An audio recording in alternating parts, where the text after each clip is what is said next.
ఆనంద సద్గురు సాయినాథ్ మహారాజ్ కీ జై. శ్రీ సాయి సచరిత 467వ పేజీలోని 9వ ఓవి నుంచి ఈరోజు చదువుతున్నాము.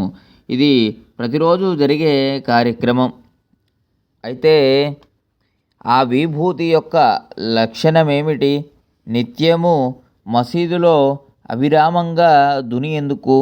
రోజు విభూతినివ్వడం అనే ఈ కార్యక్రమం ఎందుకు?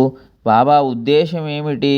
వారి సూచన ఏమిటి అంటే, విశ్వంలోని సకల దృశ్యాలు బూడిద వంటిదని నిశ్చయంగా తెలుసుకోవాలి అని.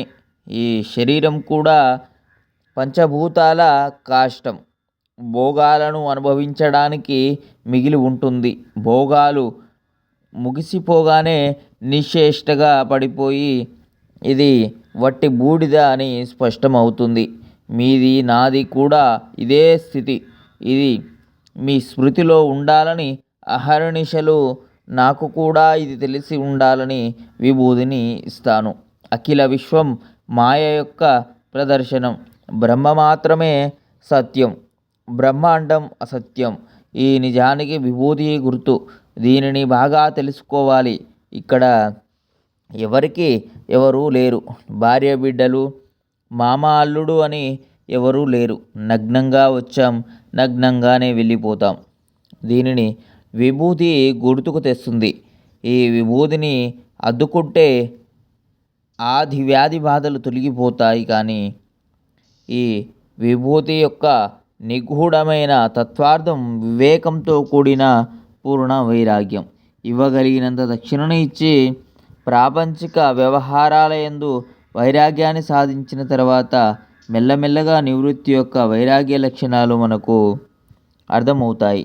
వైరాగ్యం అబ్బినా దానితో పాటు వివేకం లేకపోతే ఆ వైరాగ్యం మట్టి కొట్టుకుపోతుంది. అందువలన విభూతి విలువను తెలుసుకోండి. వివేక వైరాగ్యాల జంట వలనే విభూతి దక్షిణల జత. ఇవి లేకపోతే భవసాగర తీరాన్ని చేరడం అత్యంత కష్టం. పెద్దలు పిల్లలు బాబా దర్శనానికి వచ్చి వినయంగా వారి చరణాలకు నమస్కారం చేస్తారు.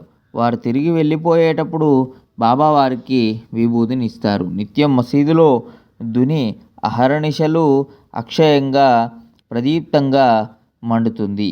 అందులోని విభూతిని బాబా భక్తులకు పిడికిళ్లతో ఇచ్చి సాగనంపేవారు. 21వ ఓవి నుంచి మరో వీడియోలో చదువుకుందాం. అందరికీ శుభం కలుగుగాక. సచ్చిదానంద సద్గురు సాయినాథ్ మహారాజ్ కీ జై. లోకా సమస్తాం సుఖినో భవంతు. ఓం శాంతి శాంతి.